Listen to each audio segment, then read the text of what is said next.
हरियाणा के अंबाला के धूलकोट में स्वामी गीतानंद जी यानी गुरुजी की कुटिया के दो शिष्य, एक ने जमीन में गीता जी को ध्येय बनाकर संन्यास एवं अध्यात्म की ऊंचाइयों को छुआ और घर घर गीता के प्रचार प्रसार के लिए अपना पूर्ण जीवन समर्पित किया, और दूसरे ने मेडिकल साइंस और शिक्षा जगत में लाखों लोगों की निशुल्क सेवा की। आज इस कार्यक्रम में डॉक्टर मार्कंडेय आहूजा कुलपति गुरुग्राम विश्वविद्यालय एक पार्थ एक जिज्ञासु की भूमिका में समस्या या प्रश्न खड़े करेंगे और दूसरे गीता मनीषी स्वामी ज्ञानानंद महाराज समाधान हेतु अविकल रूप से अपनी गीता रूपी ज्ञान गंगा में हम सबको हमारे कल्याण के लिए गोते लगवाएंगे। आइए देखते हैं कार्यक्रम जियो गीता के संग, सीखो जीने का ढंग। दर्शकों, स्वागत है आपका कार्यक्रम जियो गीता के संग, सीखें जीने का ढंग। महाराज जी, 300 वर्ष की खोज में विज्ञान ने ये पाया कि नथिंग कैन बी डिस्ट्रॉयड, और भगवान कृष्ण भी यही कहते हैं कि which can not be destroyed is ब्रह्म। तो क्या आपको लगता है कि विज्ञान को अब कहीं ना कहीं ब्रह्म की झलक आने लगी है, कि जो थोड़ा बहुत सिंक्रोनिसिटी उसकी होने लगी है साइंस और स्पिरिचुअलिटी की? हमें लगता है कि वो दिन जो होगा इस सृष्टि के लिए जी। वो वास्तव में एक वरदान रूप दिन होगा। जी। वैसे पढ़ाई के दिनों में ऐसे निबंध लेखन के रूप में आते थे कि विज्ञान अभिशाप या वरदान, लेकिन हमें लगता है कि सृष्टि के लिए, धरा के लिए वो दिन वास्तव में वरदान रूप होगा जिस दिन विज्ञान अध्यात्म को स्वीकार कर लेगा नींव के रूप में, आधार के रूप में, और जिस दिन अध्यात्म की नींव पर विज्ञान भौतिकता के महल खड़ी करने की पहल शुरू कर देगा। यानी अध्यात्म जड़ हो, हाँ, और उसका महल जो है वो ऊपर महल भले भौतिकता, क्योंकि भगवत गीता भी नहीं चाहेगी और अध्यात्म भी नहीं चाहेगा कि विकास की गति अवरुद्ध हो। विकास तो हमारे यहाँ वैदिक परंपरा से चरई बेती आगे बढ़ो, अग्रसर रहो, और जियो गीता ने तो प्रारंभ से ये आह्वान सबके लिए किया ही है कि गीता पढ़ो, हर क्षेत्र में आगे बढ़ो। तो आगे बढ़ने की भावना है, लेकिन अब बिना नींव के अगर महल बनाओगे तो कब तक उसकी खैर मनाओगे? और इसीलिए बिना नींव भौतिकवाद के महल चरमराते हुए देखे जा सकते हैं, कहीं ना कहीं तनाव के रूप में, डिप्रेशन के रूप में, कहीं सुसाइडल केसेस बढ़ रहे हैं उस रूप में। तो ये हमें लगता है कि बिना नींव के महल है और इसलिए चरमराते हुए दिखाई देते हैं कहीं ना कहीं, और इसलिए बहुत आवश्यक है। और जो आपने बात कही कि विज्ञान भी मानने लगा है कि नथिंग कैन बी डिस्ट्रॉयड, हाँ, नाश भगवान ने कुछ भी ऐसा नहीं है, दैट इज ब्रह्म। तो उसमें क्या है कि देखो, अध्यात्म की दृष्टि इसमें देखें एक वाक्य में, और विज्ञान की दृष्टि देखें। अध्यात्म की दृष्टि ये कहती है, जब हम अध्यात्म की उच्चता में आते हैं, सृष्टि की दो स्थितियां, सृष्टि निर्माण की। एक स्थिति है कि जो वस्तु जिससे बनती है वो उससे अलग नहीं होती, ये सिद्धांत है, साइंस का भी सिद्धांत है। और दूसरा सिद्धांत ये भी है, मूलतः अध्यात्म का और साइंस का भी यही है, कि जो वस्तु जिससे अलग नहीं होती वो उसी का रूप होती है। सृष्टि ब्रह्म से बनी है, ब्रह्म से अलग हो अस्तित्व ही नहीं सृष्टि का, अब एक शरीर ही है। अगर ब्रह्म सत्ता शरीर से अलग होती है तो कोई भी इस बात पर विचार करे शरीर का अस्तित्व कितने देर तक का रहेगा, उसके बाद समाप्त, देर एंड देन। तो अस्तित्व तो ब्रह्म के साथ है, परमात्मा के साथ है। तो सृष्टि का स्वरूप परमात्मा से अलग हो ही नहीं सकता। इसलिए जो भी कुछ भी नाशवान, गीता ने दूसरे अध्याय में कहा, ना असतो विद्यते भाव, असत की कोई सत्ता ही नहीं। तो विज्ञान इस दृष्टि से कह रहा है कि कोई चीज मिट्टी से बनी है तो टूट भी जाएगी, समाप्त भी हो जाएगी, तो मिट्टी तो नहीं समाप्त होगी ना। यही अध्यात्म कहता है कि मान लो शरीर 5 तत्वों से बना है, शरीर 5 तत्वों में समा रहे हैं। 5 तत्वों का मिट्टी हाँ, डुल्ली, मिट्टी हाँ। मिट्टी डुल्ली। और गुरबाणी ने कहा 5 तत्वों का तन रच्यो जानियो चतुर सुजान, जहीं ते उपजो नानका लीनता ही में मान। तो 5 तत्वों में समा रहे हैं, मिटा कुछ भी नहीं। में मोमबत्ती है, वो उसका मोम पिंगला, भाई मोमबत्ती का आकार ही तो मिटा है ना, मोम तो फिर इकट्ठा हो गया कहीं ना कहीं। तो ऐसे ही विज्ञान जो मान रहा है, थोड़ी देर कर रहा है, भगवान कृपा करें कि अब कोरोना को देखते हुए विज्ञान ये देरी और दूरी समाप्त करे और जल्दी से हाथ जोड़कर अध्यात्म को स्वीकार कर ले कि मैं अब बिल्कुल अध्यात्म को साथ लेके चलूंगा। वरना आप देखो कि स्थिति भौतिकवादी विकास या विस्तार या उसमें उस विस्तार में कहीं अहम एक तानाशाह किसी देश का जो काफ़ी हैवी और नॉर्थ कोरिया का किम। अब देखो कितनी स्थिति कैसी थी प्रबल, लेकिन अब पता लग रहा है कि वो कोमा में है। अब देखिए ना कि भौतिकवाद में अंततः तो कहीं ना कहीं वही स्थितियां हैं, फिर कौन याद करता है। लेकिन मीरा आज भी याद है, सूर आज भी याद है, तुलसी आज भी हमें याद है। तो कहीं ना कहीं अध्यात्म की नींव ही अमर है, अक्षर है। महाराज जी, साइंस को ये तो पता चल गया कि सिर्फ रूप ही बदलता है, परंतु रूप के पीछे जो अरूप है, जो कभी नहीं बदलता, उसको शायद पता लगने में समय भी लगेगा।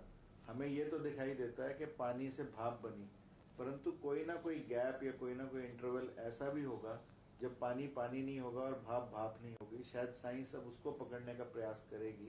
तो जो बात आपने कही कि रूप में जो अरूप है उसको पकड़ने का जब साइंस प्रयास करेगी, तो शायद दोनों के लिए समझना एक दूसरे को। वो हमने इसीलिए कह दिया जी कि अब ये कोरोना की स्थितियों को देखते हुए, क्योंकि साइंस तो यही नहीं पकड़ पाई कि ये कोरोना क्या है और कहाँ से आया और कैसा है ये। जी जी तो निश्चित है कि कहीं ना कहीं साइंस को झुकना ही पड़ेगा, झुकना पड़ता है। तो हमें लगता है कि रूप और अरूप की स्थिति साइंस अलग रूप में मान रही है, लेकिन रूप के पीछे वो अरूप, वो तत्व, वो चेतना क्या है, जिस दिन वो साइंस मान लेगी तो साइंस की स्थिति कुछ और हो। मुझे ये भी लगता है महाराज जी कि साइंस की पढ़ाई में कहीं हम स्पिरिचुअलिटी को जोड़ते भी नहीं है। यदि हम जोड़ने लगे तो शायद साइंसवादियों की समझ में भी ये बात आने लगे जिस बात की चर्चा आप कर रहे हैं। हमें डॉक्टर साहब ये लगता है, क्योंकि कुछ इस ढंग की स्थितियां रही विश्व में, तो जो चलो जो रही सो रही, लेकिन हमारे देश में भी कुछ प्रारंभिक काल ऐसा रहा कि जहां शिक्षा में इस चीज को महत्व नहीं दिया गया। अगर हम एक बात जब देखते हैं, विचारते हैं, तो हमें वहां लगता है कि अगर शिक्षा में साइंस के साथ ही साथ विज्ञान की खूंटी थोड़ी थोड़ी पिला दी जाए, अध्यात्म की खूंटी थोड़ा थोड़ा वो जोड़ दिया जाए, तो हमें लगता है कि विज्ञान के बच्चे, साइंस के छात्र जो हैं, वो अध्यात्म को कहीं अधिक शीघ्रता से पकड़ेंगे, और वो जिस ढंग से पकड़ेंगे वो एक बड़ा मजबूत ढंग होगा। आप देखें महाराज जी, जिन्होंने भी स्पिरिचुअलिटी को पकड़ा, जितने भी जो साइंटिस्ट हुए हैं, वो फिजिसिस्ट हुए हैं, जो उनको फिजिक्स आती थी, और क्योंकि वो अस्तित्व के बारे में कुछ जानने लगे थे, तो और जानने की जिज्ञासा ने उनका परिचय अध्यात्म से कराया। महाराज जी, भगवान कृष्ण कहते हैं अपना स्वभाव अध्यात्म है। क्या ये एक सूत्र गीता को गीता बना देने के लिए काफी नहीं है? ल्वात्से जैसे व्यक्तियों ने पूर्ण जीवन इसी सूत्र की व्याख्या में लगाया।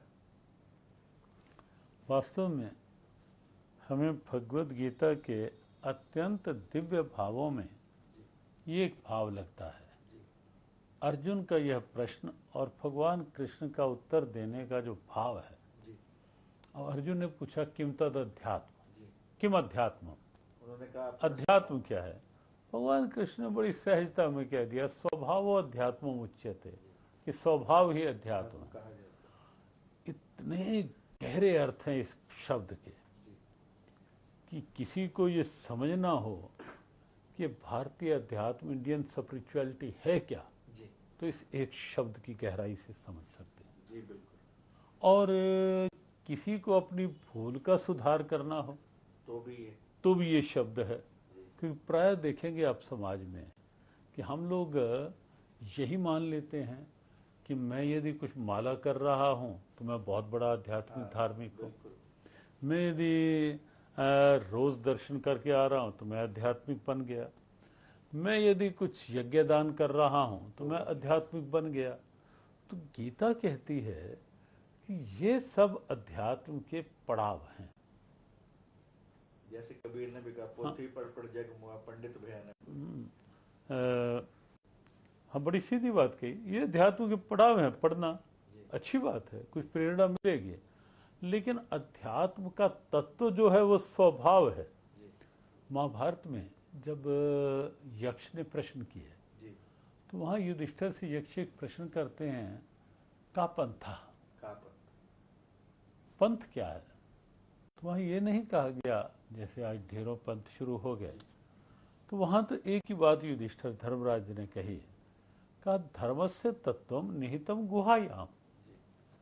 धर्म का जो तत्व है वो गुफा में है।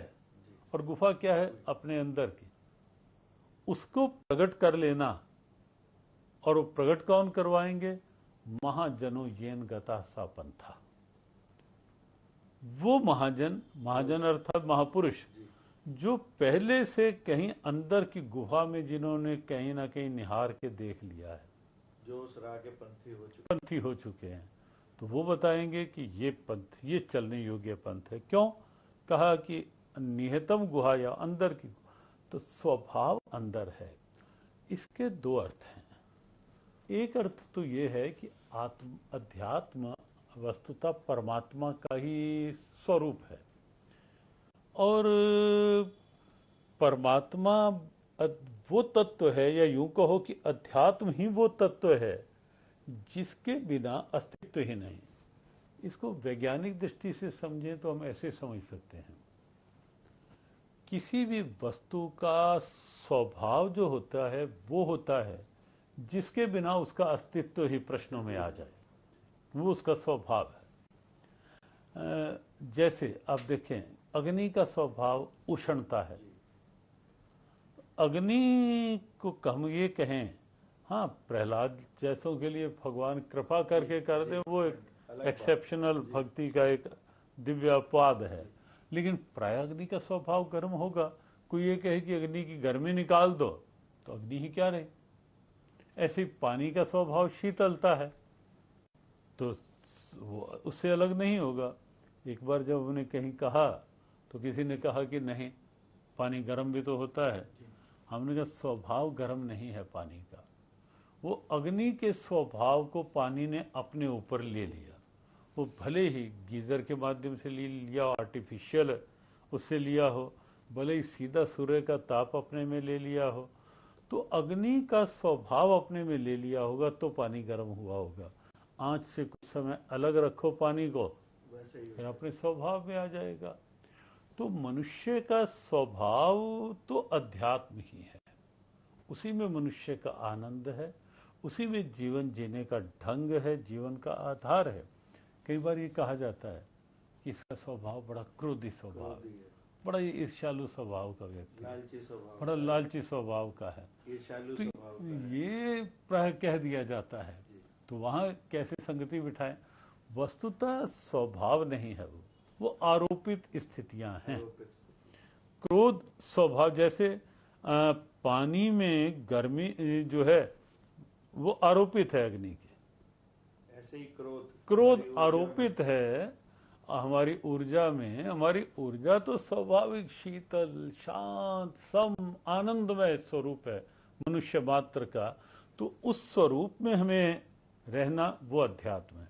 तो अध्यात्म स्वभाव है, एक अर्थ ये भी है, और एक अर्थ इसका ये भी है कि अध्यात्म को क्रियाओं तक सीमित ना रखो, अध्यात्म को अपने अंदर, अपने स्वभाव में उतारने का प्रयास करो। तब तुम्हारे ये काम, क्रोध, लोभ, मोह, अहंकार, ये जो स्वभाव के रंग ढंग बने रहते हैं, ये सही हो जाएंगे और आपका वास्तविक स्वभाव प्रकट हो जाएगा। महाराज जी, जैसे भाषा स्वभाव नहीं है, ट्रेनिंग दी जाती है, हमें सिखलाई जाती है जब हम पैदा होते हैं, परंतु मौन हमारा स्वभाव है। क्या मौन इसीलिए साधना की पद्धति बना क्योंकि ये हमारा स्वभाव है? बिल्कुल। देखो, भाषा जो है ये तो आप देखेंगे, अपने देश में तो आप बड़ी विलक्षण स्थिति देखेंगे। जी। कुछ कुछ किलोमीटर में जाके भाषा बदल बोली जाती बदल है, जाती है। बोली बदल जाती है, बोलने का ढंग बदल जाते हैं, सबके अलग अलग। तो भाषा में शब्दों का प्रयोग है, वो भी कहीं ना कहीं इंद्रियों के साथ जुड़ी हुई स्थिति है, क्रियात्मक है। तो मौन जो है कि मौन में स्वाभाविक शांति है, तो इसलिए मौन तो मनुष्य के स्वभाव में रमा हुआ है। और एक बात और आप देखेंगे कि जिन जिन महापुरुषों के अंदर से कुछ तत्व प्रकट हुए, वो अंदर के मौन में से निकले। जब महापुरुष मौन हुए वहाँ स्वाभाविक आनंद, जब महापुरुष मौन हुए वहाँ से स्वाभाविक ज्ञान, जब महापुरुष मौन हुए वहाँ से स्वाभाविक प्रकाश तत्व प्रकट हुआ। तो जो परमात्मा का तत्व है, ज्ञान के रूप में हो, आनंद के रूप में हो, प्रकाश के रूप में हो, वो स्वभाव जो है वो मौन से ही वो स्वभाव प्रकट होता है।